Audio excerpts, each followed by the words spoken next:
আপনার বাসায় আসে এই মিটিংয়ের পর আপনার এখানে বসে একটু বিকেলবেলা চা নাস্তা খাবেন, কিন্তু আমার কিন্তু সেটা বলা হয় তাহলে তার মানে তাদের চিত্র করে দেওয়া হলো। আর তারাও আমি প্রশ্ন করলাম আমি কি আপনাকে বলেছিলাম না, কে বলছিল সেই লোক সেই এটাও কিন্তু প্রথম বেমানি করে দ্বিতীয় কথা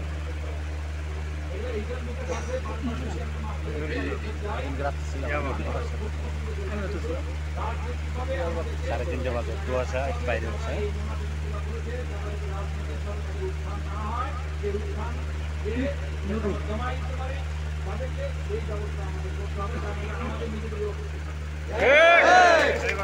সুতরাং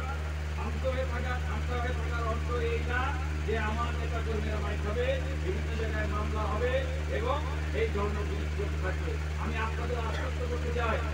নির্বাচনের জন্য প্রস্তুত নির্বাচন করেন এবং আমি লাবু চৌধুরী আপনাদের আশ্বস্ত করছি উপজেলা নির্বাচনের পর যেহেতু নির্বাচন কখন করতে হয়েছে আমরা বিভিন্ন জায়গায়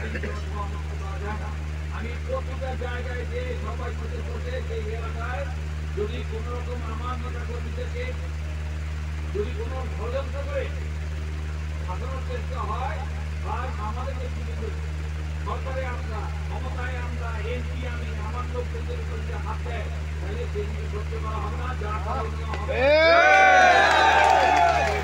এইভাবে ঘরে থাকা আপনাদের মনে কষ্ট নেওয়ার কোনো কারণ নাই। আর কিছু কিছু জায়গায় সমস্যা হচ্ছে, যেরকম একটা উদাহরণ দিয়ে বলছে যে আমাদের মাঝে ইউনিয়নে অনেক ধরনের অনেক কিছু হয়েছিল। মাঝে ইউনিয়নের চেয়ারম্যান যে আছেন যে কিভাবে বিশ্বাস ভাগলতা করেছে তার ছেলে পেলে সব কিভাবে করছে সেটা আমরা যারা এই এলাকায় রাজনীতি যুক্ত সবাই আমার কথা হলো নির্বাচনের পরে দেখা গেছে যে এই ভাগ থেকে ক্ষমাকে মামা আমার বাড়ি ভেঙে দিল বা আমার বোনকে ক্ষতি করছে, ও আবার আরেকজন করে সেই আবার জীবনের নিচে থেকে আমরা এটা করছি, কিন্তু জীবন আবার ঠিক আছে। সেই জন্যে আমি কোথাও একটা ফোন দেবো, ফোন দেওয়ার উপায় নেই, আমি জানি সব জায়গায় সেই কারণে আমাদের যেটা করণীয়